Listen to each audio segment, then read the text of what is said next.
Cheating wife begs for another chance, but I had a revenge affair. I met my then future wife 10 years ago, and we started dating shortly after. We were both around 15 at the time. Our relationship was always great. We only had minor fights and conflicts, nothing too serious. Looking back, however, I now realize that it was always me putting in most of the effort and initiating most things. From communication, planning dates to Zax and more. I'd be the one to bring up dates and plan them, to send her messages first, to reach out and start conversations. Our life wasn't bad. We had ranging from several times a week to several times a day. I was the one who always wanted to try new and kinky things. She was more reserved. She herself enjoyed making me be job, but never wanted to do it herself because it was dirty and disgusting. I'd been the one who always made more money and was financially more successful. She always preferred to pursue her hobbies, family, and quickly fell into a housewife routine out of her own volition, to the point where eventually she would only work part-time. This isn't to say she was a gold digger, far from it. I guess she just always felt she had settled. I used to have fairly bad acne in the past, got my dental done late, and wasn't quite as good in shape as I should have been. She never showed any signs of this. So I really had no clue. About 5 years into our relationship and 1 year into our marriage, she met a guy at the gym. She claims they were initially just friends, would work out together and liked talking to one another, would chat online and even went out to get dinner and such. I was kept completely in the dark about this new friend and never suspected a thing.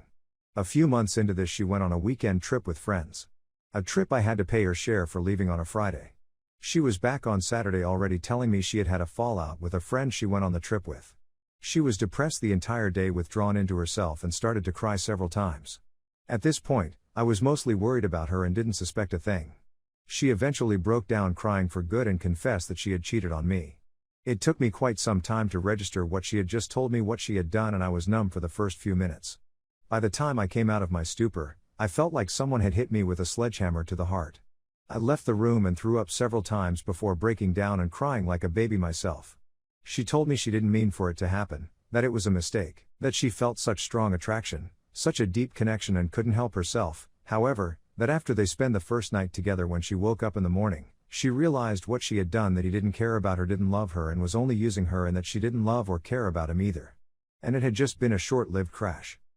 To make the betrayal worse, she admitted that she had done with him things such as BJ she had always refused to do with me, because emasculating me by having an affair apparently hadn't been enough.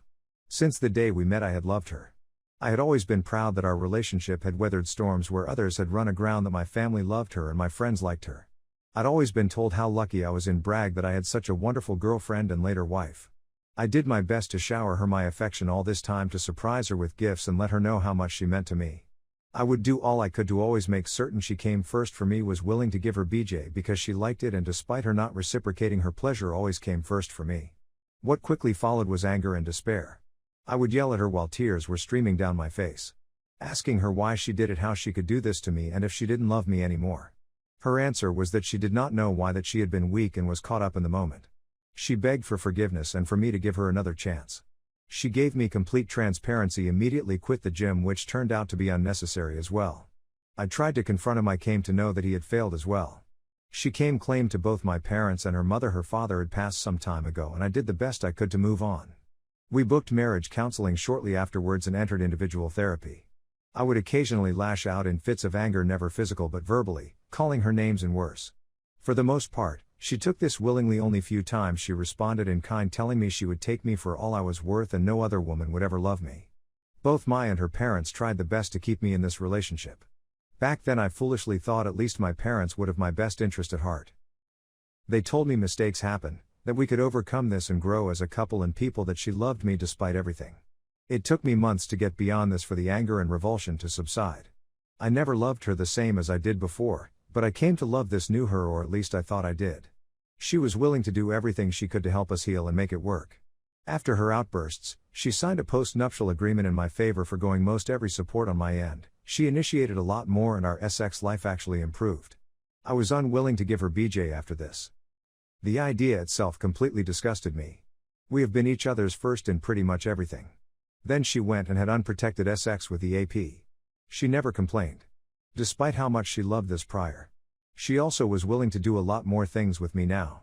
She later said me asking her if I was so disgusting to her, or why she was willing to do these things with him. She wasn't with me deeply hurt her, and she wanted to make up for it. For a few years, we were genuinely happy. I started going to the gym myself on the regular, and other problems I used to have, such as the acne, cleared up by themselves. As time went on, I stopped checking up on her and stopped suspecting foul play on her part. She doesn't go out much on her own anymore, and she does it usually just with mutual friends. Everything was great, or so I thought, till about half a year ago. After restructuring at work, I met female coworker. We instantly hit it off, had mutual interests, and got along great. We would exchange messages, stay later at work so we could chat and more. At this point, I had no actual intention to take this anywhere improper. I don't know why. But the relationship I was sharing with this co-worker brought a lot of old resentment, distrust and anger back to the surface. I tried too hard to forgive and forget. But deep down I never got over it. If I could rein myself in. If I could stop this from escalating, why couldn't she? That she seemingly never suffered any consequences for her behavior, that everyone who knew had so easily forgiven her, helped fuel my resentment. I started checking on her again. I looked at call logs and messages, and lo and behold, I found exactly what I at this point thought I would: a slew of calls with a guy I considered one of my closest friends up until this point in the last week while I was at work. At first I was completely livid and had half a mind to throw her out of the house instantly. Then I simply went cold. I found I didn't care anymore. Finding this in one fell swoop destroyed any love or lingering attachment I still had for her. The next day I met with a co-worker and embarked on my own affair. It was cathartic. It helped me shed a weight on my mind and emotional health I never knew I had. I felt better and more free than I had in years.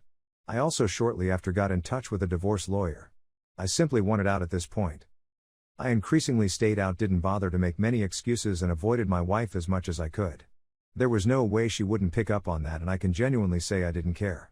It took her an entire week to work up the courage to finally approach me and ask me what was going on. I came clean at that point. I told her I knew about the calls. I told her I knew she hadn't told me about her being in contact with him behind me back. I told her I knew she was having an affair again or working herself up to one. Then I told her about my own affair, all the graphic details. As horrible as it sounds, seeing the same hurt and crushing her in the way she had once crushed me felt liberating. She began to wail and cry. She threw up in the living room. First she screamed. Then she apologized. She claimed it wasn't like that she didn't have an affair with him, that they were planning a surprise party for my upcoming birthday. Then she did something I didn't expect, especially after I had told her I wanted a divorce and had an affair of my own. She pleaded for me to stay with her to try and make this work, told me she loved me more than anyone. I simply left at that point and went to a motel. I've completely cut off all contact with her and refused to even acknowledge her existence that way 2 weeks ago, since her mother is living almost 500 miles away. She is now of all people staying with my parents. Other people, mutual friends, family, and even my parents have been bombarding me with messages, from pleading me to contact her all the way to threatening and insulting me, from telling me she's sweet *, subtle and barely eats and wants to make this work no matter what, to demanding I beg her for forgiveness for my transgressions. The only ones I have personally talked to are my parents, whom I have since lost any and all respect to. I have found out that my own mother had at least 3 affairs, all of whom my father has forgiven her for. Which might have been one of the reasons especially my mother sided with her all that time ago. Yet they're angry at me for doing this to her, for not acting as a man is supposed to act, for running away from my responsibilities and hurting my wife in this way. My mother told me she's going to take care of her for me to come to my senses, as if wanting her back is somehow a given, and if she's a small, furry animal others have to look after. They and others have also backed up her claims about why she contacted other people in secrecy, including the former friend. I have a hard time believing any of them given their reaction to her and my affair like night and day. On the positive side, I found that she was wrong, that nobody else would want me. I've since seen the other woman several times and had 2 casual H-cups. Apparently, I'm not an attractive after all.